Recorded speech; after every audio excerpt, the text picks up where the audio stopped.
मैं हमेशा से ही शांत स्वभाव का रहा हूँ, इसलिए अपनी गर्लफ्रेंड के साथ बिताए इन 5 सालों में मैंने कभी किसी बात पर झगड़ा नहीं किया। लेकिन सिर्फ मुझे जलन महसूस कराने के लिए जब मैं उसके लिए बर्थडे केक बना रहा था, तो वो भारी बारिश में अपने जूनियर को छाता देने भाग गई। उसे लगा किसी को पता नहीं चलेगा, पर बारिश में उन दोनों के गले लगने का वीडियो पूरे कैंपस नेटवर्क पर वायरल हो गया। अगली सुबह शिंग छिंगजुआंग को उसकी सहेली मेई लियांगशिन की कॉल ने झकझोर कर रख दिया। छिंगजुआंग, क्या तू पागल हो गई है? इस अचानक पड़ी डांट से वो हैरान रह गई। लू चेन जैसा बेहतरीन बॉयफ्रेंड मिला है और तू उसकी कद्र करने के बजाय दूसरे लड़कों के साथ उलझ रही है। दिमाग खराब है क्या तेरा? अपनी दोस्त की ये बातें सुनकर छिंगजुआंग घबरा गई और कुर्सी से उछल पड़ी। क्या मतलब है तुम्हारा? साफ साफ बताओ। मेई लियांगशुन ने ताना मारते हुए पूछा। पहले ये बता, तू इस वक्त है कहाँ? छिंगजुआंग जवाब देने ही वाली थी, तभी उसे याद आया कि वो इस वक्त अस्पताल में शाओ चूशेंग के साथ है। उसके शब्द गले में ही अटक गए। मेई लियांगशिन तुरंत समझ गई कि वो चुप क्यों है और उसका गुस्सा 7वें आसमान पर पहुंच गया। तू अभी भी अस्पताल में उस चूशिंग के साथ है ना? तूने तो मुझे पागल कर दिया है। तुझे पता भी है कि तुम दोनों का वीडियो पूरे कैंपस में आग की तरह फैल चुका है। यह सुनते ही छिंजुआंग के दिमाग में जैसे बम फट गया।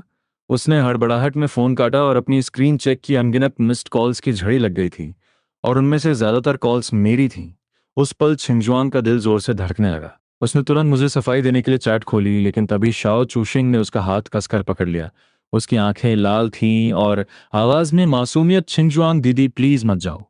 उसने फोन पर हुई सारी बातें सुन ली थी। उसे पता था कि कल की बात सब जगह फैल चुकी है, लेकिन उसे लगता था कि किसी से प्यार करना कोई गुनाह नहीं है, फिर चाहे उसके लिए कोई भी हथकंडा क्यों ना अपनाना पड़े। उसने छिंजुआंग का हाथ और जोर से पकड़ा और गिड़गिड़ाया, मत जाओ, मुझे इस अस्पताल में अकेला मत छोड़ो। छिंजुआंग ने घबराहट में सिर हिलाया। चूशिंग, जिद मत करो, केयर टेकर बस आता ही होगा, तुम आराम से लेटकर अपना इलाज करवाओ। ये कहकर वो जैसे ही मुड़ी, चूशिंग बिना कुछ सोचे समझे बिस्तर से नीचे कूद पड़ा, लेकिन उसका पैर कुर्सी से टकराया और वो धड़ाम से जमीन पर गिर गया। कमरे से बाहर कदम रख रही छिंजुआंग खिठक गई और उसने घबराकर पीछे मुड़कर देखा।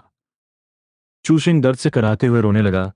छिंजुआंग दीदी, मुझे बहुत दर्द हो रहा है, प्लीज मुझे छोड़कर मत जाओ, मुझे अकेला मत छोड़ो। मेरी माँ की मौत भी इसी अस्पताल में हुई थी, प्लीज मुझे मत छोड़ो, मुझे बहुत डर लग रहा है। उसकी रोती हुई आवाज इतनी बेबस थी जैसे छिंगुआंग ही उसकी दुनिया का इकलौता सहारा हो।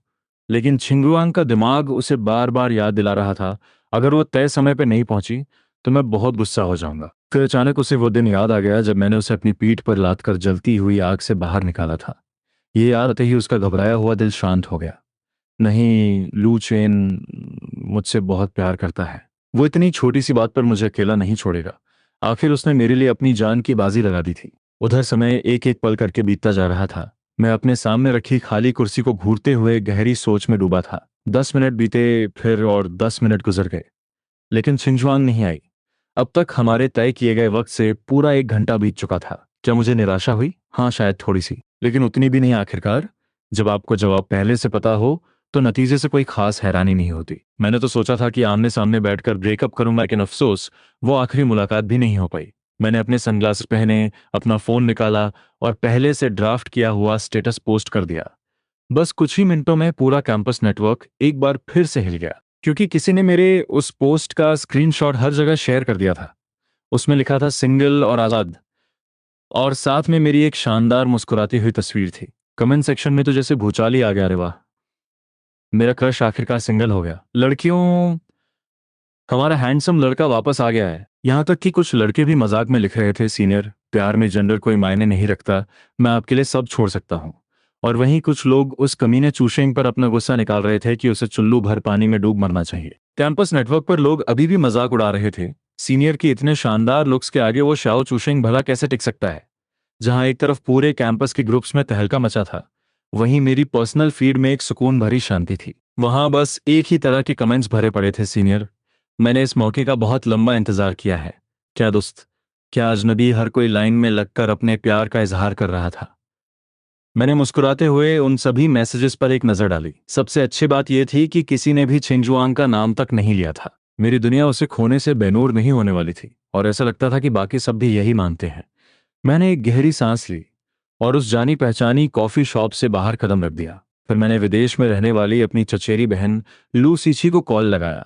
फोन उठते ही उसकी चुलबुली आवाज गूंजी, अरे वाह, मेरे हैंडसम भाई को आज अपनी इस बड़ी बहन की याद कैसे आ गई? उसने तुरंत चल रही मीटिंग रोक दी और उसकी आवाज पल भर में नरम हो गई। ऑफिस के लोग इस बात के आदी हो चुके थे।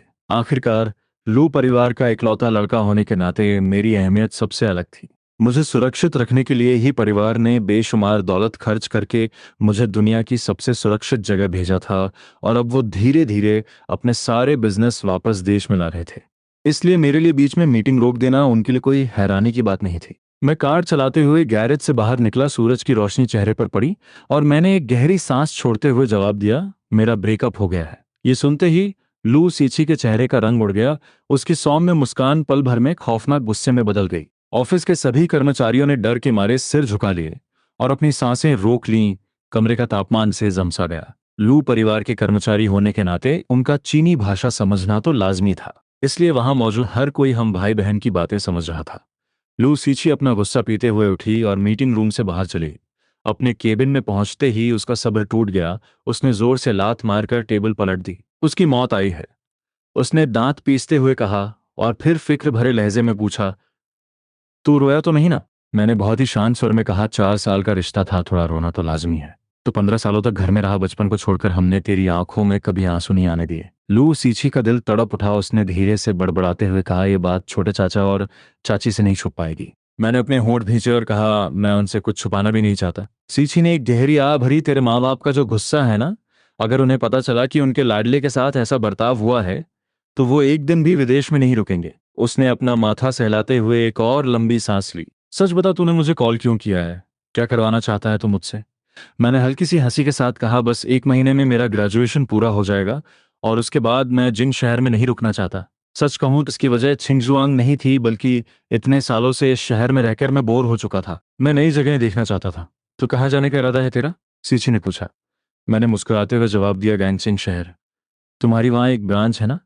मेरे पास करने के लिए कुछ काम भी होगा तो कैसा रहेगा? लेकिन वो जगह, सीछी ने चिंता से त्योरियां चढ़ाई, वहां का माहौल पहले से बेहतर जरूर है, लेकिन वो लोग बाहरी लोगों को आसानी से नहीं अपनाते। तुझे वहां शायद अच्छा न लगे। इससे पहले कि वो और कुछ सोचती, मैंने अपना पुराना ब्रह्मास्त्र चला दिया। अगर दीदी ने मुझे वहां नहीं जाने दिया तो मैं 3 दिन तक खाना नहीं खाऊंगा। सीछी ने हार मानते हुए कहा, मेरे लाडले भाई, क्या तू इस एक ही तरकीब से कभी बोर नहीं होता? मैंने पूरी शान से जवाब दिया, बिल्कुल नहीं।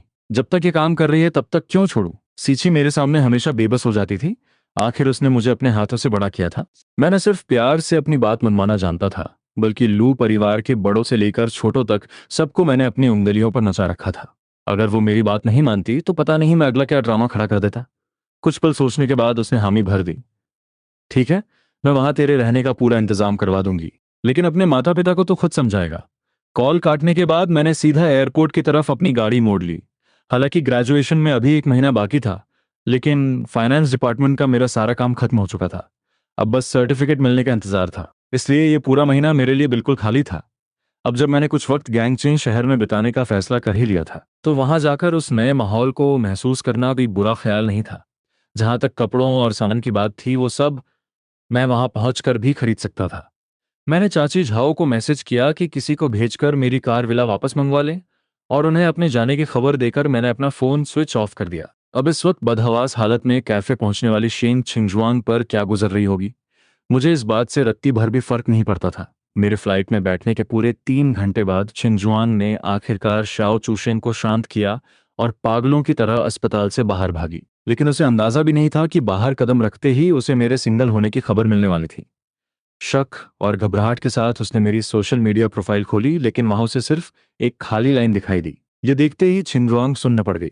क्या लू चेन ने उसे ब्लॉक कर दिया है या हमेशा के लिए डिलीट कर दिया? जैसे ही ये ख्याल उसके दिमाग में आया, उसके दिल की धड़कनें मानो रुक सी गईं।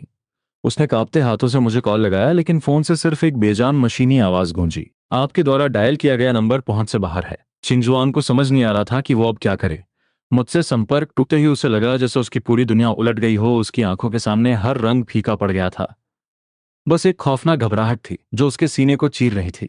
एक आखिरी उम्मीद दिल में लिए वो भागकर उसी कैफे में पहुंची और चारों तरफ अपनी नजरें दौड़ाने लगी कि शायद मैं कहीं दिख जाऊं। लेकिन नहीं, लोगों की उस भीड़ में मेरा नाम ओ निशान तक नहीं था। ये कैफे छिंगजुआंग ने खास तौर पर मेरे लिए खोला था। ये हमारी सबसे खास जगह थी। वो उस जानी पहचानी जगह को ऐसे घूर रही थी मानो हर टेबल पर हम दोनों हंसते मुस्कुराते और बातें करते हुए बैठे हों। लेकिन अगले ही पल वो सारे खूबसूरत पल धुएं की तरह उड़ गए। उसने खुद को संभाला और कैफे के एक कर्मचारी से पूछा, लू चेन कहाँ है? कर्मचारी ने जवाब दिया, मिस्टर लू, यहाँ 2 घंटे तक बैठे रहे और बिना कुछ खाए पिए ही चले गए। ये सुनते ही छिंगजुआंग के दिल में जैसे किसी ने खंजर घोंप दिया। उसने कांपती आवाज में पूछा, वो कब गए यहाँ से? कर्मचारी ने थोड़ा सोचते हुए कहा, शायद सुबह के 10:30 बजे के आसपास। 10:30 बजे? छिंगजुआंग ने तुरंत अपना फोन देखा। उसने मुझे 9:30 बजे मैसेज किया था। इसका मतलब था कि मैं तय समय पर वहां पहुंचने के बाद भी पूरे 1 घंटे तक उसका इंतजार करता रहा। उस 1 घंटे में मेरे दिल पर क्या गुजरी होगी? ऐसा क्या फैसला लिया होगा मैंने जो उसके न आने पर भी मैंने उसे मुड़कर एक कॉल तक नहीं किया? वो मानना तो नहीं चाहती थी, लेकिन इस एक पल में उसका वो सारा गुरूर और वो झूठा विश्वास मिट्टी में मिल चुका था कि मैं उसे कभी नहीं छोड़ूंगा। उसे अब समझ आ रहा था कि मैं सच में कितना ज्यादा नाराज था। इतने लंबे समय तक साथ रहने के बाद भी मैं भले ही थोड़ा घमंडी था, लेकिन मुझे जब भी कोई बात बुरी लगती थी तो मैं सामने से बोल देता था। लेकिन इस तरह की खामोशी ऐसा पहली बार हुआ था। मेरी इस भयानक खामोशी का मतलब क्या था? क्या मैंने उसे हमेशा के लिए छोड़ दिया है? जैसे ही यह खौफनाक ख्याल उसके दिमाग में आया, उसके सीने में उठने वाले भयंकर दर्द ने उसकी सांसें अटका दी और उसकी आंखें आंसुओं से भर गईं। उसके हाथ बेकाबू होकर कांप रहे थे। वो एक जिंदा लाश की तरह घिसटते हुए अपनी कार तक वापस आई। उसके कांपते हाथ अब एक मशीन की तरह बार बार मेरा नंबर डायल कर रहे थे। पता नहीं कितना वक्त बीत गया को पैसेंजर सीट पर रखा, उसका दूसरा फोन भी बजने लगा। यकीनन शाओ चूशेंग उसे पहले नंबर पे ना पाकर अब उसके बैकअप फोन पे कॉल कर रहा था। लेकिन छिंगजुआंग का फोन उठाने का कोई इरादा नहीं था। वो उस अंधेरी पार्किंग में खोई हुई आंखों से घूर रही थी। ऐसा लग रहा था मानो किसी अदृश्य हाथ ने उसके दिल को कसकर जकड़ लिया हो।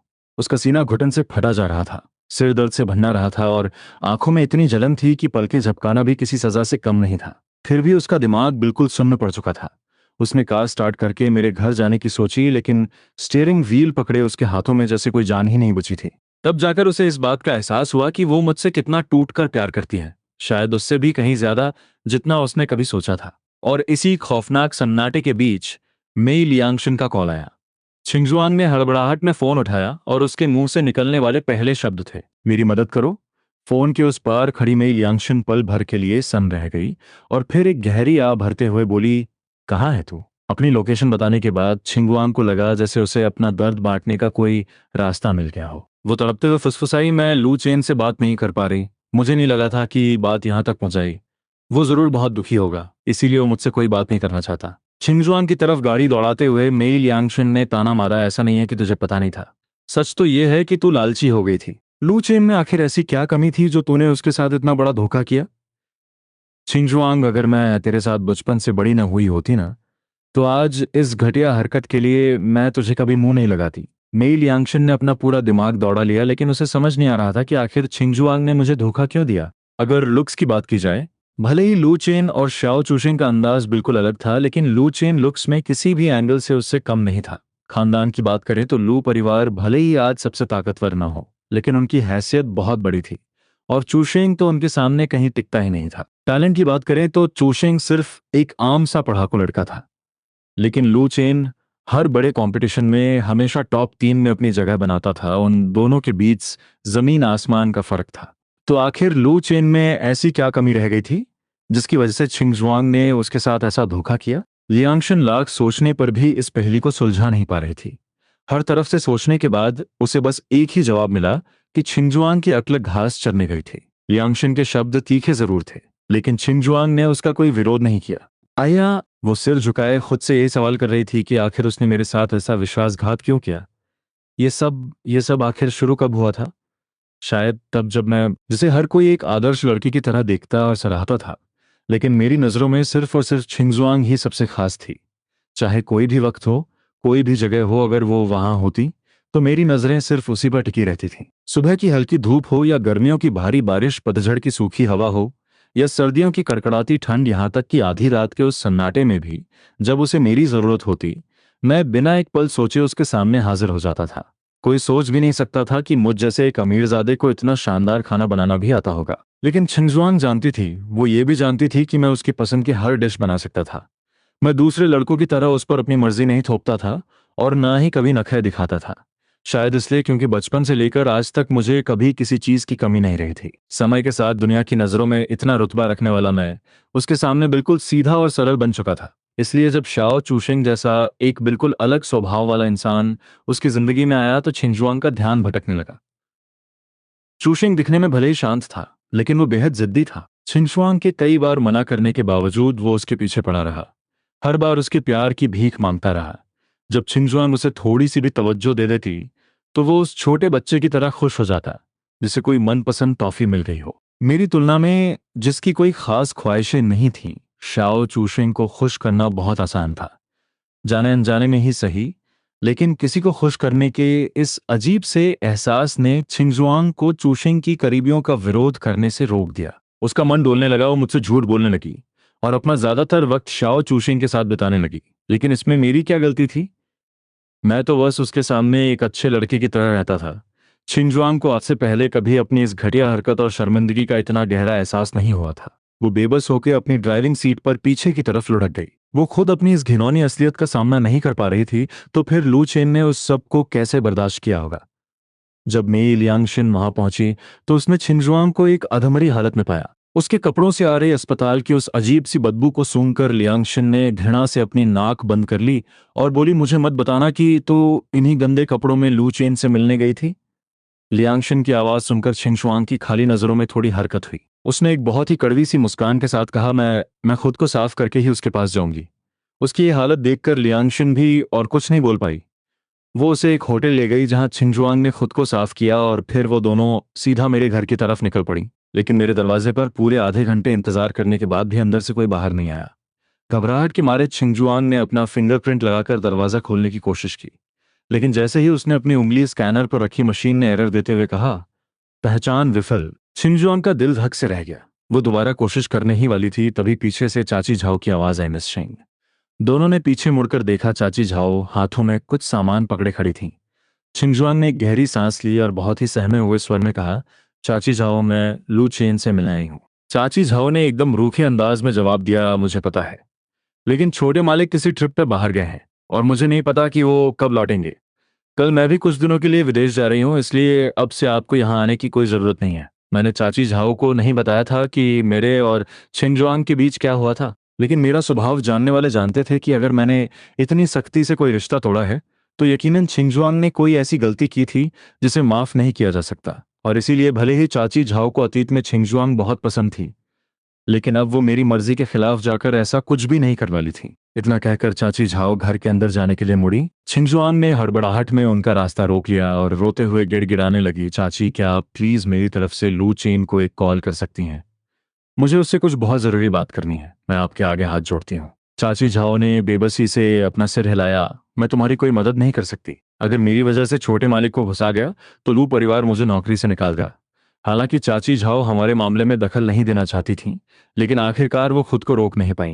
मिस श्रिंग, आप इतने सालों से छोटे मालिक को जानती हैं, आपको उनका स्वभाव अच्छे से पता होना चाहिए। मैं सोच भी नहीं सकती कि आपने उनके साथ ऐसा क्या किया है। बचपन से लेकर आज तक छोटे मालिक ने कभी कोई दुख नहीं झेला, लेकिन आज आपकी वजह से उनकी आंखों में आंसू थे। आपने सच में हमें बहुत निराश किया है। लू चेन रोया था। शिंगजुआन का गला रुंध गया, ऐसा लगा जैसे किसी ने उसका दम घोंट दिया हो। काफी देर बाद उसके मुंह से बस यही चंद शब्द निकल पाए। वो चाची झाओ के सवालों का क्या जवाब देती, उसके पास कोई जवाब था ही नहीं, और न ही उसका जमीर उसे कुछ बोलने की इजाजत दे रहा था। पास खड़ी मेरी यांगशिन भी ये सुनकर सन्न थी कि मैं रोया था। मैंने इतने कड़े फैसले लिए थे कि उन्हें लगा था मुझे कोई दुख ही नहीं हुआ होगा। छिंगजुआन की इस बदहवास और टूटी हुई हालत को देखकर चाची झाओ ने बस सिर हिलाया, कुछ नहीं कहा, और मुड़कर घर के अंदर चली गई। जैसे ही दरवाजा दोबारा बंद हुआ, छिंगजुआन की लाल आंखों से आंसुओं का सैलाब बह निकला। उसने अपने हाथ इतनी जोर से भींच रखे थे कि उसकी पोरें सफेद पड़ गई थी। उसे समझ ही नहीं आ रहा था कि वो इस बिखरे हुए रिश्ते को कैसे समेटे। मेई लियांगशन बस उसकी ये दर्दनाक हालत देख सकती थी, लेकिन उसके पास भी एक गहरी आह भरने के अलावा कोई चारा नहीं था। छिंगशुआंग और वो दोनों ही ये बात अच्छी तरह जानती थीं कि आज वो मुझसे नहीं मिल पाएंगी और भविष्य का भी कुछ पता नहीं था। अचानक छिंगशुआंग की आवाज गूंजी, नहीं, मैं उसे ढूंढने जा रही हूँ। जब उसने देखा कि सब उसी को घूर रहे हैं तो वो जरा भी नहीं घबराई। इसके बजाय उसने बेशर्मी से मुस्कुराते हुए कहा, अरे माफ करना, गलती से इस हैंडसम लड़के से टकरा गई। मुझे नहीं पता था कि ये इतना भड़क जाएगा। उसने हैंडसम लड़के शब्द पर कुछ ज्यादा ही जोर दिया था, जिससे आसपास के लोग भी उन्हें घूरने लगे। साफ दिख रहा था कि ये बुढ़िया एक जवान लड़के पर डोरे डालने की कोशिश कर रही थी, लेकिन कुछ लोग उसकी मीठी मीठी बातों में आकर सच में इसे एक हादसा ही समझ रहे थे। वो लड़का रोते हुए चिल्लाया, ये पहली बार नहीं है, फ्लाइट में भी ये जानबूझकर मुझे छू रही थी। उस औरत ने ये सुना तो जोर जोर से हंसने लगी, ओए हैंडसम, अपनी जबान पर लगाम दे। मेरे पास मर्दों की कमी है क्या? और तेरे जैसे तो उसने अपनी घटिया नजरों से उस लड़के को ऊपर से नीचे तक घूरा और फिर बोली, फ्लाइट में तो तू खुद मुझे लाइन मार रहा था और मेरा नंबर मांग रहा था। जब मैंने मना कर दिया तो अब तू इस तरह से मुझसे बदला ले रहा है। छी, कितना घिनौना है तू। अंत में उसने कैंटोनीज भाषा में ताना मारते हुए कहा, आजकल के लोगों का कोई भरोसा नहीं, शक्ल से तो शरीफ दिखते हैं लेकिन होते कितने गिरे हुए हैं। अब वो बेचारा लड़का पूरी तरह से फंस चुका था। वो गुस्से से कांपते हुए बोला, तू झूठ बोल रही है, तू मेरा फायदा उठाना चाहती थी। फ्लाइट की एयर होस्टेस इस बात की गवाह है, तेरी इन घटिया हरकतों की वजह से ही मैंने अपनी सीट बदली थी। तू इतनी बेशर्म कैसे हो सकती है? लेकिन उसकी रोती हुई आवाज में कोई दम नहीं था। वहां मौजूद किसी भी इंसान को इस बात पर यकीन नहीं हो रहा था कि एक आदमी के साथ भी छेड़छाड़ हो सकती है। तभी मैंने अपना फोन निकाला, क्लिक करके एक फोटो खींची और सीधा एयरपोर्ट स्टाफ को भेज दी। फिर मैंने अपनी कलाइयां घुमाई और उन लोगों की तरफ बढ़ चला। वो मोटी औरत अभी भी अपने नाटक में मशगूल थी। चल ठीक है, अगर तुझे मेरा नंबर चाहिए ही तो मैं तुझे एक मौका देती हूँ। मुझे तेरा ये रोता हुआ चेहरा बहुत पसंद आ रहा है। जरा मेरे सामने गिड़गिड़ा कर दिखा। इससे पहले कि वो और कुछ बकती, मैंने बीच में ही उसे टोक दिया, मेंढक के शरीर पर टैटू बनवाकर तू कौन सा भौकाल दिखा रही है बे? मेरी बात सुनकर सब चौंक गए। मैं भीड़ चीरता हुआ बाहर आया और सीधा उस लड़के के सामने आकर खड़ा हो गया। उस मोटी औरत ने मुझे घूरते हुए अपनी आंखें सिकोड़ ली, लेकिन जब उसने देखा कि मैं अकेला हूं तो उसकी हिम्मत और बढ़ गई। ये छोकरे, मैं तुझे सलाह देती हूँ कि इस मामले से दूर ही रह। मैंने उसकी बात का कोई जवाब नहीं दिया। मैंने बस अपने सनग्लासेस उतारे और बिना पीछे देखे उन्हें हवा में उछाल दिया। ये चेंग नाम का वो लड़का पल भर के लिए चौंक गया, लेकिन उसने फुर्ती से अपने दोनों हाथ आगे बढ़ाकर मेरे सनग्लासेस कैच कर लिए। मैंने मुड़कर देखा तक नहीं और बिल्कुल उसी अंदाज में जैसे उस मोटी औरत ने ये चेंग को घूरा था, मैंने उसे सिर से पैर तक घूरा और फिर जोर से हंस पड़ा। अरे ओ आंटी, अगर चुल्लू भर पानी होना तो उसमें अपनी शक्ल देख लेना। तेरी ये मनहूस शक्ल देखकर तो इंसान को 3 दिन तक बुरे सपने आए। मेरी इस बेइज्जती से वो सुन्न रह गई, लेकिन फिर भी उसने अकड़ते हुए कहा, मैं महीने का लाखों कमाती हूँ, मेरे कपड़े डिजाइनर हैं, अगर ये मुझे पटाना चाहता है तो इसमें गलत ही क्या है? उसकी बातें सुनकर मुझे सच में उबकाई आने लगी। तो क्या हुआ? अगर सड़क का कोई कुत्ता कहीं हक दे तो क्या तू अपनी भूख मिटाने के लिए उसे खा लेगी? मेरा ये डायलॉग सुनकर उस औरत का चेहरा शर्म से लाल हो गया और आसपास खड़े लोग भी मजे लेते हुए उसे घूरने लगे। सबकी नजरों से घिरने के बाद भी वो हार मानने को तैयार नहीं थी। उसने मुझे खूंखार नजरों से घूरा और बोली, ये गैंगचिंग है। मैं तुझे फिर से चेतावनी दे रही हूँ, दूसरों के मामले में टांग मत अड़ा, वरना। मैंने उसकी धमकी को जूते की नोक पर रखते हुए एक ठंडी मुस्कान के साथ कहा, वरना क्या? मैं भी तो देखूं।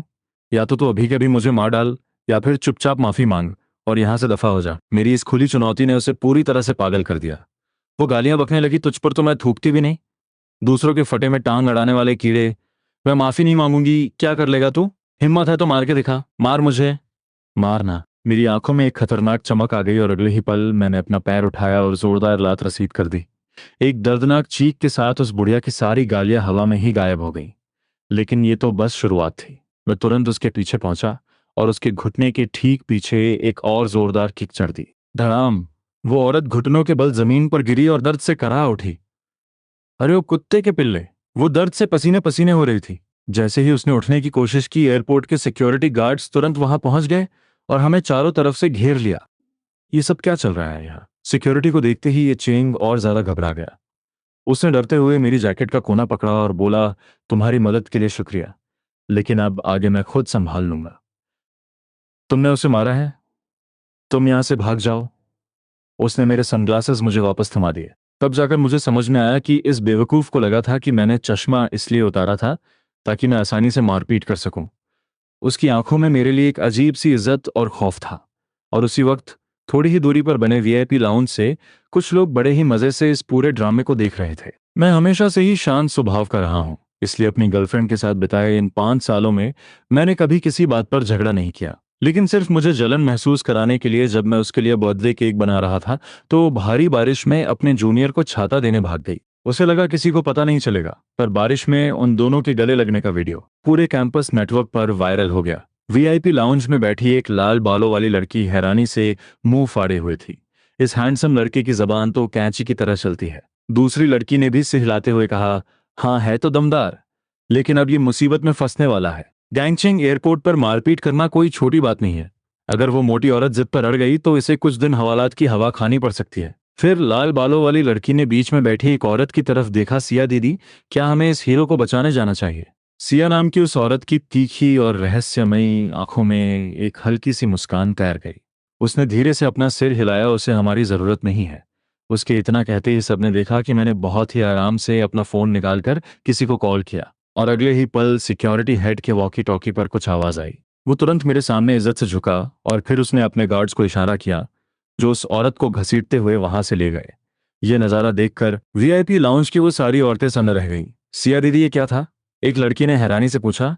आपको कैसे पता था कि इसे कुछ नहीं होगा? पास खड़ी वैन वान ने उसे घूरते हुए समझाया, जब ये लड़का फ्लाइट से उतरा था ना, तो स्टाफ के लोग खुद इसे इज्जत के साथ बाहर छोड़ने आए थे। अगर एयरपोर्ट वाले किसी को इतनी इज्जत दे रहे हैं, तो इसका मतलब वो सिर्फ अमीर नहीं है, बल्कि कोई बहुत बड़ी हस्ती है। ये सुनकर दूसरी लड़की तुरंत सीरियस हो गई और सिया से बोली, सिया दीदी, क्या हमें इसके बारे में पता लगाना चाहिए? लेकिन हे सिया ने मना कर दिया, कोई जरूरत नहीं है। हो सकता है वो बस यहाँ घूमने आया हो। अगर हमने उसके बारे में छानबीन की तो हो सकता है वो इसे बुरा मान जाए। समय हो चुका था, तो हे सिया और बाकी लोग बोर्डिंग गेट की तरफ बढ़ गए, और उसी वक्त एयरपोर्ट के बाहर मैं अपने बगल में खड़े ये चेन को बेबसी से देख रहा था। और कोई काम है? उसने पहले सिर हिलाया कि नहीं, लेकिन फिर मेरी तरफ देखकर जल्दी से हाँ में सिर हिलाने लगा। उसकी आंखों में मेरे लिए बस इज्जत ही इज्जत थी। क्या क्या मैं तुम्हें खाने पर ले जा सकता हूँ? मैं भी भूखा ही था, तो मैंने हाँ कर दी। तुम्हें गैंगचिंग के बारे में कुछ पता है? ये चेंग ने तुरंत जवाब दिया, हाँ थोड़ा बहुत। मैं यहीं पढ़ाई करता हूँ, तो काफ़ी जगहें घूमी है मैंने। मुझे थोड़ी तसल्ली हुई। चलो ठीक है, फिर खाने की कोई अच्छी जगह ढूंढो, मुझे भी बहुत जोरों की भूख लगी है। अभी ढूंढता हूँ। ये चेंग खुशी खुशी टैक्सी बुलाने के लिए सड़क की तरफ भागा। फिर मुड़कर उसने कहा, मेरा नाम ये चेंग है। मैंने बस सिर हिलाया, लू चेन। मेरा नाम सुनते ही उसकी आंखें और चमक उठी। तुम सच में कमाल हो। मैं आज तक किसी से बहस में नहीं जीत पाया, अच्छा हुआ आज तुम वहां थे। मैं मुस्कुराया, कितना इत्तेफाक है, मैं आज तक किसी से बहस में नहीं हारा। ये चेंग मुझे और भी ज्यादा हीरो मानने लगा। उसने पूछा, क्या तुम अभी पढ़ाई कर रहे हो? मैंने हाँ में सिर हिलाया, जून में ग्रेजुएट हो जाऊंगा। वो हंसा, फिर तो तुम मुझसे थोड़े बड़े हो। उसने इज्जत के साथ मेरे लिए कार का दरवाजा खोला। लू भाई बैठिए। कार में बैठते ही ये चेंग ने मेरा नंबर ले लिया। वो देख रहा था कि मेरे फोन पर लगातार कॉल्स आ रही थी, लेकिन मैं उन सबको इग्नोर कर रहा था। वो हैरान तो था, लेकिन उसने कोई सवाल नहीं पूछा। इसके बजाय वो खुशी खुशी मुझे गैंगचेंग की मशहूर जगहों के बारे में बताने लगा। लू भाई, तुम्हें शियानबान स्ट्रीट जरूर जाना चाहिए। वहाँ खाने पीने और मजे करने की इतनी जगह हैं कि तुम गिन नहीं पाओगे। और हाँ, वहाँ लड़कियां भी एक से बढ़कर एक आती हैं। मैं उसकी बातें सुन रहा था और जो जगहें अच्छी लग रही थीं उन्हें याद कर रहा था। हम एक रेस्टोरेंट पहुंचे। बैठते ही ये चेंग ने अचानक इधर उधर देखा, फिर अपनी आवाज धीमी करते हुए पूरी गंभीरता से बोला, गैंगचेंग में तुम्हें सिर्फ एक बात का ध्यान रखना है। मुझे उसकी बात में दिलचस्पी आने लगी। क्या? ये चेंग ने बिल्कुल सीरियस होकर कहा, यहाँ घूमते वक्त अगर तुम्हें हे परिवार का कोई रईस दिख जाए तो कभी उससे पंगा मत लेना। शायद उसे अंदाजा हो गया था कि मैं कोई आम इंसान नहीं हूं, लेकिन फिर भी वो मुझे याद दिलाना चाहता था कि दूसरे के इलाके में दादागिरी नहीं चलती। गैंगचिंग में हे परिवार का एक छत्र राज था। हालांकि मैं यहाँ के बारे में ज्यादा नहीं जानता था, लेकिन ये बात मुझे भी पता थी। मैंने मुस्कुराते हुए सिर हिलाया, फिक्र मत कर, मैं ध्यान रखूंगा। खाना खत्म करने के बाद मैंने ये चेन को अलविदा कहा और अकेले ही उन रंग बिरंगी रोशनियों से जगमगाती सड़कों पर खड़ा हो गया। रात की ठंडी हवा का झोंका आया और मुझे कंपकंपी छूट गई। गैंगचेंग में अप्रैल के आखिर में भी रातें काफी ठंडी होती हैं। मैंने सिर्फ एक पतली सी शर्ट पहन रखी थी, तो हवा लगते ही मेरा सारा नशा हिरन हो गया। आसपास कोई अच्छा होटल न मिलने पर मैंने आखिरकार एक टैक्सी पकड़ी। जब मैंने होटल में चेक इन किया तो रात के 8 बज चुके थे। अपना फोन देखा, लगातार आ रही कॉल्स की वजह से उसकी बैटरी मरने वाली थी। मैंने नफरत से अपनी भौहें सिकोड़ी और फिर अपने घर कॉल लगाया। हालांकि विदेश में अभी आधी रात हो रही होगी, मुझे यकीन नहीं था कि मम्मी पापा सोए हैं या जाग रहे हैं।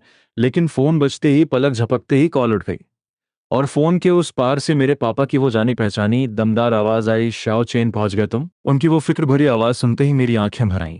मैंने अपनी आवाज को नॉर्मल रखने की पूरी कोशिश की। हाँ पापा, मुझे आपकी और मम्मी की बहुत याद आ रही थी। मेरी बात सुनते ही पापा की आवाज में एक अजीब सी बेचैनी आ गई। हम आज ही सारा काम दूसरों को सौंप देंगे और कल ही तुम्हारे पास वापस आ जाएंगे, ठीक है बेटा? मेरा दिल जोर से धड़का। उन्हें पता था कि अगर मेरे साथ कुछ बहुत बुरा नहीं हुआ होता तो मैं कभी इस तरह से बात नहीं करता। तभी मम्मी की आवाज भी आई, जिसमें एक ऐसा हुक्म था जिसे कोई टाल नहीं सकता। मुझे भी यही ठीक लगता है। मैं हमेशा से ही शांत स्वभाव का रहा हूं, इसलिए अपनी गर्लफ्रेंड के साथ बिताए इन 5 सालों में मैंने कभी किसी बात पर झगड़ा नहीं किया। लेकिन सिर्फ मुझे जलन महसूस कराने के लिए, जब मैं उसके लिए बर्थडे केक बना रहा था तो वो भारी बारिश में अपने जूनियर को छाता देने भाग गई। उसे लगा किसी को पता नहीं चलेगा। पर बारिश में उन दोनों के गले लगने का वीडियो पूरे कैंपस नेटवर्क पर वायरल हो गया। मेरे बच्चे, जब तक हम जिंदा हैं, किसी की मजाल नहीं जो तुम्हें चोट पहुंचा सके। हमने इतनी दौलत और ताकत इसीलिए तो कमाई है, ताकि वो तुम्हारी ढाल बन सके। तुम्हें किसी बात की चिंता करने की जरूरत नहीं है। उनकी बातें मेरे लिए उस मरहम की तरह थीं जिसने मेरे सारे घाव भर दिए। बस कोई गैर कानूनी काम मत करना, बाकी तुम्हें जो करना है करो, जिससे प्यार करना है करो। तुम्हारे मम्मी पापा हमेशा तुम्हारे साथ हैं। लेकिन तभी मम्मी ने थोड़े धीमे स्वर में कहा, और अगर प्यार व्यार नहीं भी करना है ना, तो कोई बात नहीं। तुम्हारी माँ तुम्हें जिंदगी भर अपने पैरों पर खड़ा रख सकती है। उनकी इन चंद बातों से मुझे समझ आ गया था कि उन्हें मेरे और छिंगजुआन के बारे में सब कुछ पता चल चुका है। लेकिन मैंने इस बात पर ज्यादा चर्चा नहीं की, बस बात को मजाक में टालते हुए कहा, मैं बिल्कुल ठीक हूँ। और रही बात गर्लफ्रेंड की, तो वो तो जरूर बनाऊंगा। मैं रजाई में लिपट गया और अलसाए हुए स्वर में बोला, मैं उन लोगों में से नहीं हूं जो एक बार धोखा खाकर जिंदगी भर प्यार से डरने लगे। और वैसे भी इस दुनिया में इतनी खूबसूरत लड़कियां हैं, मैं किसी न किसी पर तो अपना दिल हार ही बैठूंगा, है ना। मम्मी हंस पड़ी, बिल्कुल सही कहा मेरे शेर। तुम इतने हैंडसम हो, तुम्हारे लिए लड़कियों की कोई कमी नहीं है। हम ऐसे ही आराम से बातें करते रहे और मुझे पता ही नहीं चला कि मैं कब फोन सीने से लगाए लगाए गहरी नींद में सो गया। मुझे नहीं पता था कि दूसरी तरफ मेरे खर्राटों की आवाज़ सुनकर ही पापा ने धीरे से अपना माइक म्यूट किया था। उनकी ये खामोशी देखकर ही मेरी माँ के चेहरे की सिकन थोड़ी कम हुई थी। अपनी संपत्ति को वापस देश में लाने का काम और तेज कर दो। मैं जल्द से जल्द अपने शाओ चेन के पास जाना चाहती हूँ। सच तो ये था कि जब मैं पढ़ाई के लिए देश वापस आया था, तभी मेरे पापा ने लू परिवार का वो विशाल साम्राज्य वापस लाना शुरू कर दिया था। लेकिन कई तरह की रुकावटों की वजह से अब तक वो अपनी आधी दौलत ही वापस ला पाए थे। अपनी पत्नी की बात सुनकर लू शेंग की उन गहरी आंखों में एक खतरनाक चमक उभर आई। लेकिन जब उन्होंने मेरी माँ की तरफ देखा तो उनकी आंखें फिर से नरम हो गई। तुम सो जाओ अब। उन्होंने अपने मन में यह कसम खा ली थी कि अब वो अपने रास्ते में आने वाली हर रुकावट को बेदर्दी से कुचल देंगे। मैं अगली सुबह बहुत आराम से उठा। जब मैंने नींद में अपना फोन उठाया तो देखा कि कॉल अभी भी चल रही थी। मेरे माता पिता ने रात भर मेरा साथ नहीं छोड़ा था। ये देखकर मेरा रोम रोम प्यार से भर गया। मैंने भारी आवाज में पुकारा, मम्मी पापा आप अभी भी वहीं हैं। फोन के उस पार अपने ऑफिस में काम कर रहे लू शेंग ने तुरंत सबको शांत रहने का इशारा किया। उनकी आवाज पल भर में नरम हो गई। उठ गए मेरे बच्चे। मैंने बिस्तर से उठकर खिड़की के पर्दे हटाए। बाहर समंदर की लहरों को देखकर मैंने एक लंबी अंगड़ाई ली। पापा क्या आप ऑफिस में हैं? हाँ बेटा, तुम्हारी माँ तुम्हारे लिए कुछ कपड़े खरीदने गई है, वो जल्द ही तुम्हें भिजवा देगी। तुम्हें वो कपड़े कहाँ चाहिए, जिंग शहर में या गैंगचेंग में? गैंगचेंग में। मैंने दीदी को भी बता दिया है कि मैं कुछ दिन यहीं रहूंगा। ठीक है, तुम बस मुझे एड्रेस भेज देना, मैं सारा सामान भिजवा दूंगा। शुक्रिया पापा। इतना कहकर मैंने खुद को सूंघा और मेरी नाक सिकुड़ गई। रात को मैं बिना कपड़े बदले ही सो गया था और अब मुझे अपने ही पसीने से बदबू आ रही थी। मैंने फोन पे कहा, पापा आप काम कीजिए, मैं नहाने जा रहा हूँ। लेकिन जैसे ही मैंने कॉल काटी, उसी अनजान नंबर से फिर से एक कॉल आ गई। मैंने नफरत से अपनी भौहें सिकोड़ी। मुझे अंदाजा लगाने की जरूरत नहीं थी, मैं जानता था कि ये छिंगजुआंग ही होगी। सैकड़ों मिस्ड कॉल्स की लिस्ट देखकर मैंने चिढ़कर कॉल उठाई। फोन के उस पार छिंगजुआंग की आवाज सूखी और भारी थी। लू चेन, तुमने आखिरकार मेरा फोन उठा ही लिया। वो इस वक्त किस हाल में थी मैं न तो देख सकता था और न ही मुझे उसकी कोई परवाह थी। मैंने बस एक ठंडी हंसी के साथ कहा, मिस शेन क्या तुम थकती नहीं हो? सैकड़ों मिस्ड कॉल्स। अगर तुम्हारा फोन अभी तक हैंग नहीं हुआ है तो सच में इसकी क्वालिटी बहुत अच्छी है। उसने मेरे ताने का कोई जवाब नहीं दिया, बल्कि बहुत ही सहमी हुई और गिड़गिड़ाती हुई आवाज में बोली, तुम अभी कहाँ हो? मैं तुम्हारे पास आती हूँ, हम आमने सामने बैठकर बात करेंगे, ठीक है? उसकी वो भीख मांगती हुई आवाज सुनकर मुझे अचानक उस भयंकर आग वाले दिन की याद आ गई। उस साल मैंने उसे जलती हुई इमारत से अपनी पीठ पर लाद कर बाहर निकाला था, लेकिन मेरे अपने हाथों पर गहरे और भद्दे घाव हो गए थे। मैं अस्पताल के कमरे में छुपकर बैठा था और किसी से नहीं मिलना चाहता था। तब वो भी बिल्कुल इसी तरह दरवाजे के बाहर खड़े होकर मुझसे गिड़गिड़ाई थी। बंद दरवाजे के पार वो मुझे बता रही थी कि मेरा ग्रेजुएशन सेरेमनी मिस करना कितना बुरा रहा। वो तब तक बातें करती रही जब तक मुझे हंसी नहीं आ गई और मैंने खुद दरवाजा खोल दिया। लेकिन मुझे आज भी याद है, जब उसने मेरे पट्टियों से बंधे हाथों को देखा था तो उसकी वो खूबसूरत मुस्कान पल भर में जम गई थी। पूरे कॉलेज में अपने हुस्न का गुरूर रखने वाली वो लड़की उस दिन फूट फूट कर रोई थी। उसके होंठ कांप रहे थे, आंखें लाल थीं और उसने मुझसे पूछा था, लू चेन तुम मुझे बचाने उस आग में क्यों गए? मैंने मुस्कुराते हुए उसे तसल्ली दी थी, तुम्हें अपनी आंखों के सामने मरते हुए कैसे देख सकता था? लेकिन अब वक्त बदल चुका था। वो लड़की जिसके दिल में सिर्फ और सिर्फ मैं था, आखिरकार बदल गई थी। मेरी सोच अचानक वर्तमान में वापस आई। मैंने एक लंबी सांस छोड़ी और कहा, शेंग छिंगजुआंग तुम आखिर कहना क्या चाहती हो? मैंने बिना किसी रहम के उसकी असलियत उसके मुंह पर मारी। क्या तुम ये बताना चाहती हो कि तुमने मेरे पीठ पीछे श्याओ चूशिंग के साथ कैसे गुलछर्रे उड़ाए? या ये बताना चाहती हो कि तुम्हारी वो छिपी हुई आशिकी कितनी मजेदार थी? या फिर ये कि भले ही तुमने मुझे धोखा दिया, लेकिन तुम्हारी जिंदगी का सबसे बड़ा प्यार मैं ही हूं? मुझे तो बस ये सब सोचकर ही उल्टी आ रही थी। अगले ही पल मैंने चबा चबा कर एक एक लफ्ज कहा, शेंग छिंजुआंग, तुम्हारी ये घटिया माफी मेरे लिए दो कौड़ी की भी नहीं है। मेरी बातें सुनकर वो बुरी तरह घबरा गई और जल्दी जल्दी सफाई देने लगी। लू चेन, ऐसा नहीं है। मेरे और शाओ चूशिंग के बीच ऐसा कुछ भी नहीं हुआ है। हम सिर्फ गले मिले थे, उसके अलावा हमारे बीच कुछ नहीं है। प्लीज बिना मेरी बात सुने मुझे ये सजा मत दो। मुझे बस एक मौका दे दो प्लीज। मैं हमेशा से ही शांत स्वभाव का रहा हूँ, इसलिए अपनी गर्लफ्रेंड के साथ बिताए इन 5 सालों में मैंने कभी किसी बात पर झगड़ा नहीं किया। लेकिन सिर्फ मुझे जलन महसूस कराने के लिए जब मैं उसके लिए बर्थडे केक बना रहा था तो वो भारी बारिश में अपने जूनियर को छाता देने भाग गई। उसे लगा किसी को पता नहीं चलेगा, पर बारिश में उन दोनों के गले लगने का वीडियो पूरे कैंपस नेटवर्क पर वायरल हो गया। मैं उसकी और बकवास सुनने के मूड में नहीं था, तो मैंने सीधा कॉल काट दिया। लेकिन अगले ही पल छिंगजुआंग का फिर से कॉल आ गया। मैंने बिना एक पल सोचे उसे ब्लॉक कर दिया। लेकिन हद तो तब हो गई जब वो उसने किसी और नंबर से कॉल करना शुरू कर दिया। मैंने गुस्से से अपनी भौहें सिकोड़ी। सिर्फ इसलिए मैंने अपना फ़ोन स्विच ऑफ नहीं किया क्योंकि मैंने पापा को कॉल करने का वादा किया था। मैंने सीधा फ़ोन को फ्लाइट मोड पर डाल दिया और आखिरकार मुझे शांति मिल गई। फिर मैं नहाने के लिए बाथरूम में चला गया। 1 घंटे बाद मैं सीधा टेलीकॉम स्टोर गया और एक नया सिम कार्ड लिया। नया नंबर अपने माता पिता को भेजने के बाद मैंने पुराना नंबर हमेशा के लिए बंद कर दिया। शाम ढल चुकी थी। मैं डूबते सूरज की रोशनी में बाहर निकला। समंदर की हल्की ठंडी हवा चल रही थी। मैंने टैक्सी ली और सीधा उसी शिबान स्ट्रीट की तरफ निकल पड़ा जिसके बारे में चेंग ने बताया था।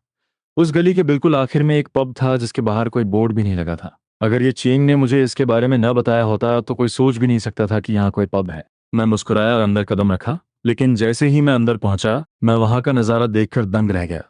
अंदर का हॉल किसी महल से कम नहीं था। झूमर की रोशनी में सफेद संगमरमर का फर्श जगमगा रहा था। ये जगह तो बहुत ही शानदार है।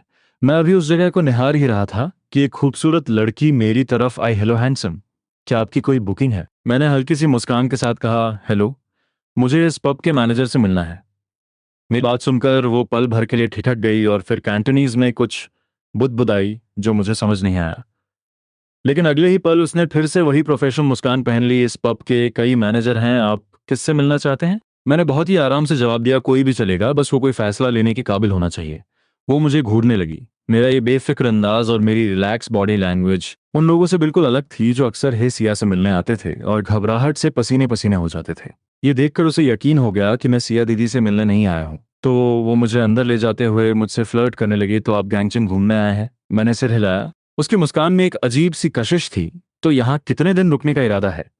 वो मन ही मन सोच रही थी कि अगर मैं ज्यादा दिन रुकने वाला हूं तो हो सकता है हम दोनों के बीच कोई रोमांटिक लव स्टोरी शुरू हो जाए।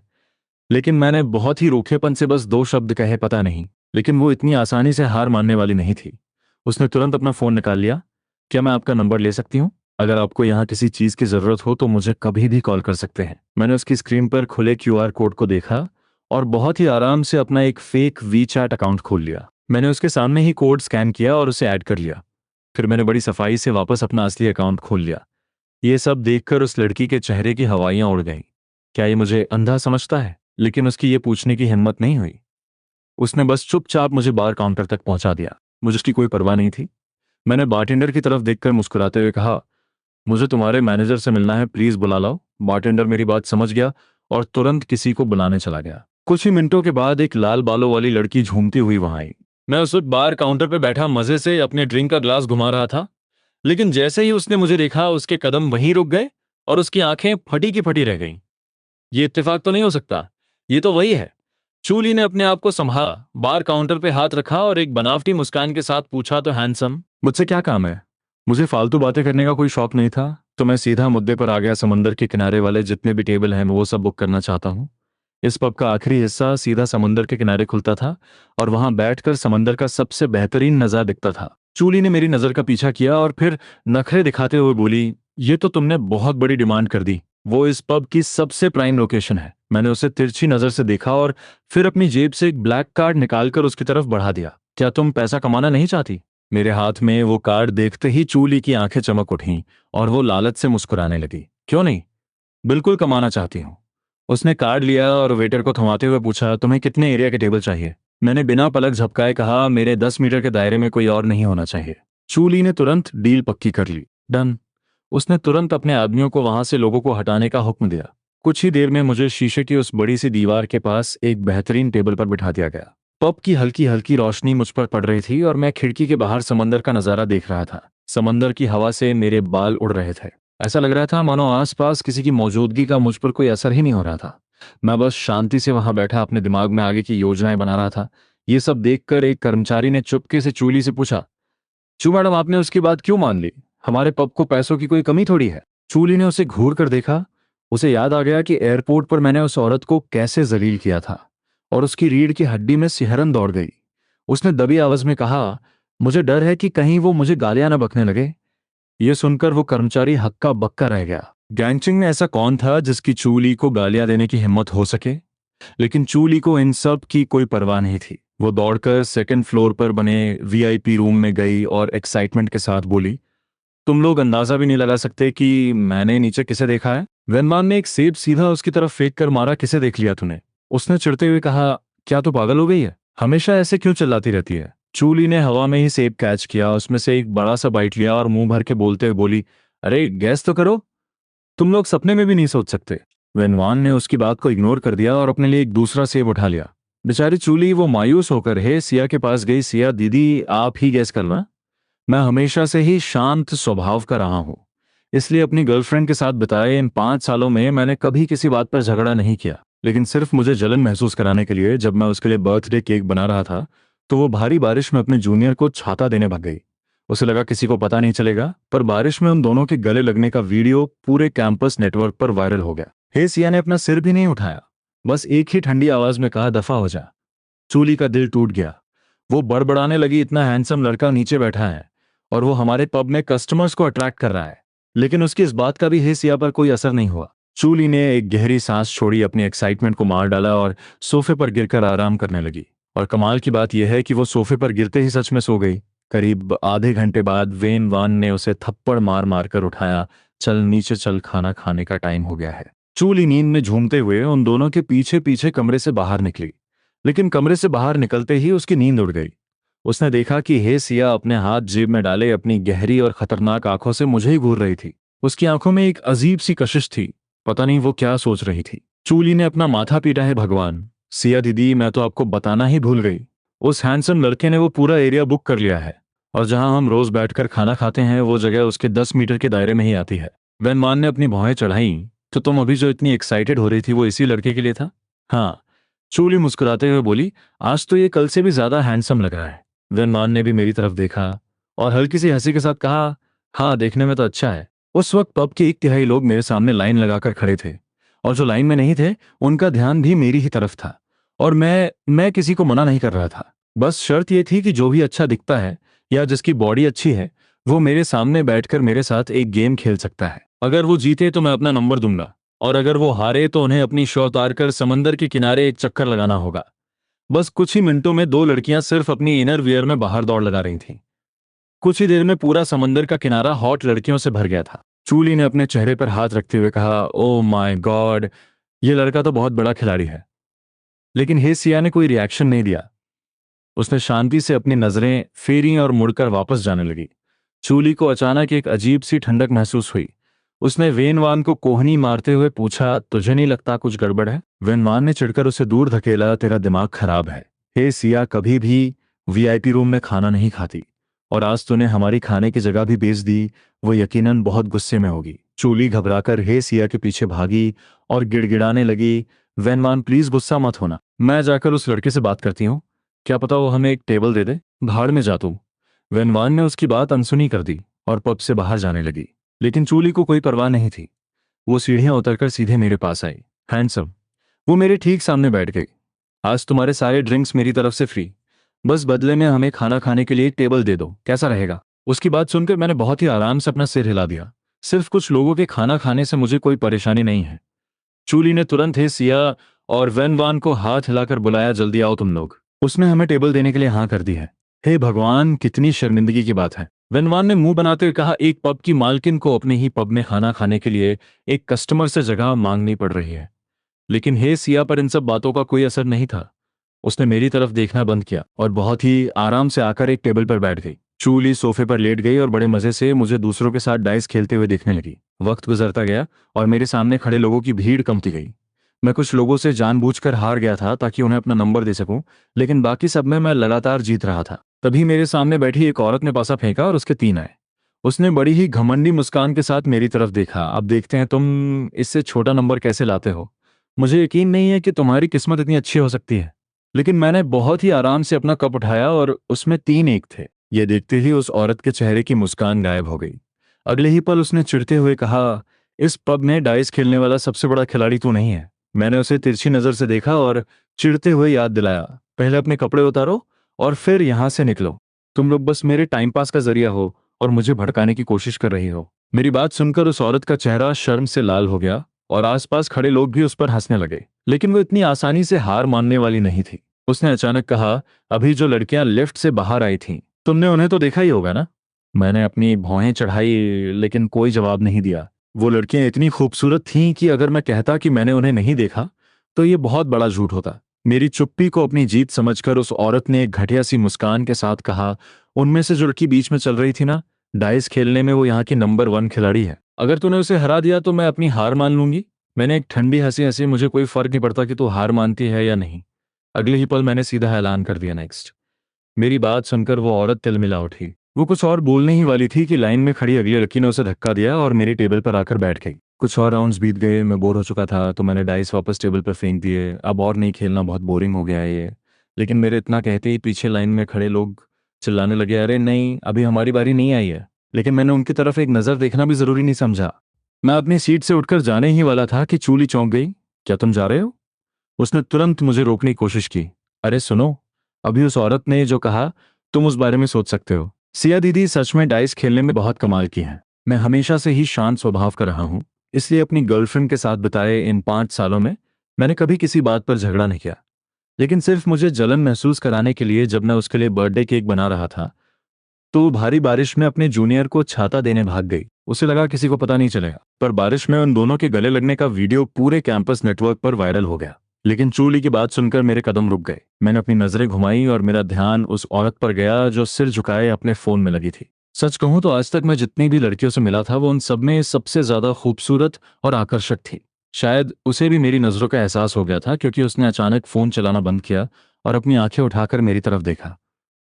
हमारी नजरें मिली और मैंने मन ही मन सोचा, कमाल की खूबसूरती है। जब उसने सिर झुकाया हुआ था तो वो बहुत ही शांत और रहस्यमयी लग रही थी, लेकिन आंखें उठाते ही उसकी नजरों में एक खतरनाक चमक थी जो साफ बता रही थी कि उससे पंगा लेना भारी पड़ सकता है। मैं मुस्कुराया और बहुत ही कॉन्फिडेंस के साथ उसकी तरफ बढ़ा। जैसे ही पब में गाना बदला, मैं ठीक उसके सामने जाकर खड़ा हो गया। हे सिया ने अपना फोन नीचे रखा और बहुत ही आराम से सोफे पर पीछे की तरफ झुक गई। उसकी आंखों में कोई भाव नहीं था, वो बस मुझे घूरे जा रही थी। आसपास बहुत शोर था लेकिन मैंने मुस्कुराते हुए उससे पूछा, खेलोगी? हे सिया के गले से एक हल्की सी हंसी निकली, जब तुम्हें पता है तो पूछ क्यों रहे हो? क्या खेलना है? मैंने अपनी भौहें सिकोड़ी। डाइस? और क्या? मेरे वहां इतना तमाशा करने के बाद भी क्या उसने कुछ नोटिस नहीं किया था? लेकिन फिर मुझे याद आया कि वो तो अपने फोन में लगी थी, शायद सच में उसका ध्यान नहीं गया होगा। जैसे ही मुझे ये एहसास हुआ मेरी सारी एक्साइटमेंट खत्म हो गई। मैं तो बस उसकी नजरों को महसूस करके उसके पास आ गया था, लेकिन अगर उसे ही कोई दिलचस्पी नहीं थी तो फिर छोड़ो। ये सोचकर मैंने एक बहुत ही बनावटी सी माफी मांगी, माफ करना, मैंने तुम्हें डिस्टर्ब किया। और इतना कहकर मैं मुड़कर जाने लगा। हे सिया में पीठ घूरती रही और उसके मुंह से बस एक लफ्ज निकला, खेलेंगे। मैंने सुन लिया था लेकिन मैं जानबूझकर अनसुना करके आगे बढ़ता रहा। लेकिन चूली मुझे इतनी आसानी से जाने नहीं देने वाली थी। वो दौड़कर आई और मेरा रास्ता रोक लिया। हाँ, हाँ, खेलेंगे ना? हैंडसम सिया दीदी ने अभी कहा कि वो खेलेंगी। उसके लाल बाल पूरी तरह से बिखरे हुए थे, जिसे देखकर मुझे हंसी आ गई। मुझे उनके साथ नहीं खेलना, अगर मैं तुम्हारे साथ खेलूं तो कैसा रहेगा? मेरी बात सुनकर चूली सन्न रह गई, लेकिन अगले ही पल उसे महसूस हुआ कि हे सिया की खतरनाक नजरें उसी पर गड़ी हैं। वो तुरंत होश में आई और जोर जोर से सिर हिलाने लगी। नहीं, मुझे नहीं खेलना था। तुम सिया दीदी के साथ ही खेलो, वो सच में बहुत अच्छे प्लेयर हैं। वो मुंह से तो हे सिया की तारीफ कर रही थी लेकिन उसकी आंखों में मुझे रोकने की भीख थी। मैं तुरंत उसका इशारा समझ गया। मैंने अपनी भौहें सिकोड़ी और थोड़ा नाटक करते हुए कहा, लेकिन वो तो मेरे साथ खेलना ही नहीं चाहती, मैं जबरदस्ती तो नहीं कर सकता ना। चूली ने तुरंत मेरी बात काट दी। अरे नहीं, ऐसा बिल्कुल नहीं है, वो बस थोड़ा नखरे दिखा रही है, तुम समझ रहे हो ना। और वहीं कोने में खड़ी वेनमान ने चुपके से चूली को थम्स अप दिखाया। वाह मेरी दोस्त, अब मैं तुम्हारे लिए एक बहुत ही शानदार ताबूत खरीदूंगी। मैं अपनी हंसी नहीं रोक पाया। मैंने मुस्कुराते हुए सिया की तरफ देखा। वो बेचारी शर्मिंदगी से लाल हो रही थी, लेकिन फिर भी ऐसे एक्ट कर रही थी जैसे कुछ हुआ ही ना हो। उसकी ये हालत देखकर मैं और भी जोर से हंसा और वापस आकर उसके ठीक सामने बैठ गया। मैंने टेबल पर रखे पासे वाले कप को हिलाया तो कैसे खेलना है। हे सिया अब तक बिल्कुल नॉर्मल हो चुकी थी। वो थोड़ा आगे की तरफ झुकी और बोली, बेस्ट ऑफ 3 तुम्हारे ही रूल्स के हिसाब से। जो हारेगा वो अपनी शर्ट उतारकर बाहर एक चक्कर लगाएगा, और जो जीतेगा उसे तुम्हारा नंबर मिलेगा। मैंने तुरंत हाँ कर दी, मंजूर है। लेकिन हे सिया ने अपनी बात पूरी करते हुए कहा, लेकिन मुझे तुम्हारा वो असली वाला नंबर चाहिए, फेक वाला नहीं। मैंने तुरंत हाँ नहीं कहा, बल्कि उससे एक सवाल पूछा, बड़ा या छोटा। हे सिया ने भी बात नहीं घुमाई और सीधा जवाब दिया, ठीक है तुम जो कहो, छोटा। इतना कहकर मैंने पासे वाले कप की तरफ हाथ बढ़ाया, पहले तुम। हे सिया ने कोई नखरे नहीं दिखाए। उसने आराम से कप उठाया, कुछ सेकंड्स के लिए हिलाया और फिर टेबल पर रख दिया। फिर उसने एक बहुत ही इत्मीनान भरी मुस्कान के साथ मुझे पासा फेंकने का इशारा किया। मैं भी इस खेल का पुराना खिलाड़ी था। मैंने कप उठाया, उसे बस 2-3 बार घुमाया और नीचे रख दिया। चूली कभी मेरे कप की तरफ देख रही थी तो कभी हे सिया के कप की तरफ। उसे समझ ही नहीं आ रहा था कि कौन जीतने वाला है। उसने ताली बजाते हुए कहा, एक काम करते हैं, दोनों एक साथ कप उठाओ। मैंने सिर हिलाया और हम दोनों ने एक दूसरे की आंखों में देखते हुए एक साथ कप उठा लिए। अगले ही पल वहां खड़े सभी लोग हमारे पास से देखने के लिए आगे की तरफ झुक गए। चूली ने पहले मेरी तरफ देखा और हैरान होकर चिल्लाई, अरे बाप रे, इसके फिर से 3 एक आए हैं। तुम सच में बहुत अच्छा खेलते हो। लेकिन मेरे चेहरे पर खुशी का कोई नामो निशान नहीं था। मेरी नजरें तो हे सिया के पासों पर टिकी थीं, जो एक के ऊपर एक रखे हुए थे, और सबसे ऊपर वाले पासे पर सिर्फ एक लाल डॉट दिख रहा था। इस राउंड में मेरी हार इतनी करारी थी कि कोई शक की गुंजाइश ही नहीं थी। लेकिन मैं हार से डरने वालों में से नहीं था। मैंने तुरंत अपना क्यूआर कोड निकाला और कहा, लो स्कैन कर लो। लेकिन हे सिया ने बस एक सरसरी सी नजर डाली और शांति से सिर हिलाते हुए कहा, मुझे ये वाला अकाउंट ऐड नहीं करना है। मुझे यकीन नहीं हो रहा था कि उसने एक पल में मेरा फेक अकाउंट पहचान लिया था, वो भी तब जब मैंने अकाउंट बदलने का कोई इशारा तक नहीं किया था। रंगे हाथों पकड़े जाने के बाद भी मुझे रत्ती भर भी शर्मिंदगी महसूस नहीं हुई, बल्कि मैं मुस्कुराया और बिल्कुल बेफिक्री से बोला, तो फिर ठीक है, मुझे डाइस खेलना सिखाओगे? मेरी आंखों में इस खेल को सीखने की जो ललक थी उसे देखकर हे सिया थोड़ी हैरान हुई। उसे समझ नहीं आ रहा था कि मुझे इस खेल में इतनी दिलचस्पी क्यों है, और मैं बिना सोचे समझे झट से जवाब दे दिया, क्योंकि ये बहुत कूल लगता है यार। वहां मौजूद सभी लोग पल भर के लिए सन्न रह गए, और अगले ही पल हे सिया जोर से हंस पड़ी। उसकी हंसी बसंत की उस हल्की ठंडी हवा जैसी थी जो दिल को सुकून दे जाती है। वो सच में हद से ज्यादा खूबसूरत लग रही थी। वे सच में हद से ज्यादा खूबसूरत लग रही थी। मैं काफी देर तक उसे बस घूरता ही रह गया और बड़ी मुश्किल से अपनी नजरें हटा पाया। मैं हमेशा से ही शांत स्वभाव का रहा हूं, इसलिए अपनी गर्लफ्रेंड के साथ बिताए इन 5 सालों में मैंने कभी किसी बात पर झगड़ा नहीं किया। लेकिन सिर्फ मुझे जलन महसूस कराने के लिए जब मैं उसके लिए बर्थडे केक बना रहा था तो वो भारी बारिश में अपने जूनियर को छाता देने भाग गई। उसे लगा किसी को पता नहीं चलेगा, पर बारिश में उन दोनों के गले लगने का वीडियो पूरे कैंपस नेटवर्क पर वायरल हो गया। पास खड़ी चूली तो खुशी से उछल पड़ी। हे भगवान, तुम भी बिल्कुल उसी वजह से डाइस खेलना सीखना चाहते हो जिस वजह से सिया दीदी ने सीखा था, सिर्फ इसलिए क्योंकि ये कूल लगता है। ये सुनकर मेरी आंखें और भी ज्यादा चमक उठी। मैंने तुरंत अपना असली वीचार अकाउंट खोला और जब हे सिया मेरा कोड स्कैन कर रही थी तो मैंने ऐसे ही कैजुअली पूछ लिया, ना तुम्हारा नाम क्या सेव करूं? उसने बिना पलक झपकाए जवाब दिया, लूचेन। इससे पहले कि मैं कुछ और पूछता उसने खुद ही अपना नाम भेज दिया है, सिया। ये 3 शब्द देखते ही पल भर के लिए मेरी आंखों में एक अजीब सी चमक आई, लेकिन मैंने उसे तुरंत छिपा लिया। जब हम एक दूसरे का नंबर सेव कर रहे थे तो चूली भी एक्साइटमेंट में बीच में कूद पड़ी, मुझे भी अपना नंबर दो ना। और फिर उसने एक ऑफर दिया, अगर तुम आगे से कभी भी यहाँ आओगे ना तो तुम्हारे सारे ड्रिंक्स मेरी तरफ से फ्री। मैंने हंसते हुए सिर हिलाया, फ्री ड्रिंक्स से अच्छा है मुझे किसी दिन खाने पर ले जाना। इस लड़की को देखकर ही लग रहा था कि इसे खाने पीने का बहुत शौक है। अगर मैं इसके साथ गया तो पक्का मुझे यहाँ का बेस्ट खाना मिलेगा। डन, पक्का वादा रहा। चूली ने तुरंत मेरा नंबर सेव किया और फिर मुझे अपना नाम बताया, मेरा नाम चूली है, नाइस टू मीट यू। मैंने उसकी तरफ देखकर मुस्कुराते हुए कहा। मेरी मुस्कान देखकर चूली फिर से मेरे लुक्स पर फिदा हो गई और आ भरते हुए बोली, कसम से तुम इस दुनिया के सबसे हैंडसम लड़के हो।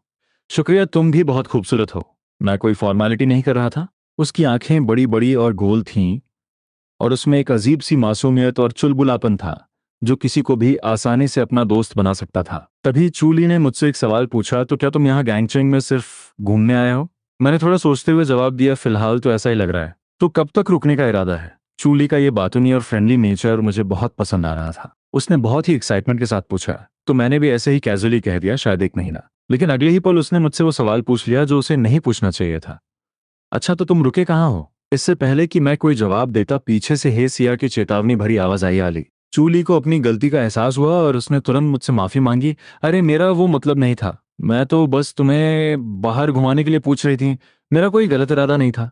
कोई बात नहीं। मैंने बस अपना हाथ हिलाया, लेकिन मैं फिर भी उसे अपना एड्रेस बताने वाला नहीं था। मैंने अपना फोन चेक किया और कहा, अगर कुछ काम हो तो मुझे मैसेज कर देना। इतना कहकर मैं मुड़ने ही वाला था कि अचानक हे सिया बोल पड़ी, कल मैं तुम्हें पिक करने आऊंगी। मैंने अपनी भौहें चढ़ाई, क्यों? और उसने बहुत ही आराम से पलटकर पूछा, तुम्हें डाइस खेलना नहीं सीखना क्या? ओह अच्छा, वो बात है। मैं हंसा और बिना रुके हाथ हिलाते हुए आगे बढ़ गया, मैं तुम्हें मैसेज करूंगा। इतना कहकर मैं बिना मुड़े वहां से निकल गया।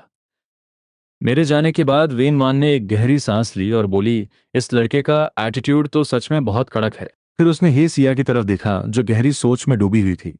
क्या तुम्हें इसमें कुछ ज्यादा ही दिलचस्पी नहीं आ रही? हे सिया ने अपना माथा सहलाया और बहुत ही थकी हुई आवाज में बोली, उसे मुझ में कोई दिलचस्पी नहीं है।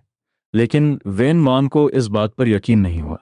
उसने चूली की तरफ इशारा करते हुए कहा, मुझे तो लगता है कि ये तुम्हारे बजाय चूली से ज्यादा अच्छे से बात कर रहा था। चूली, जो उस वक्त मेरी प्रोफाइल चेक करने में बिजी थी, ये सुनकर उसकी आंखें फटी की फटी रह गईं। अरे क्या बात कर रही हो, ऐसा कैसे हो सकता है?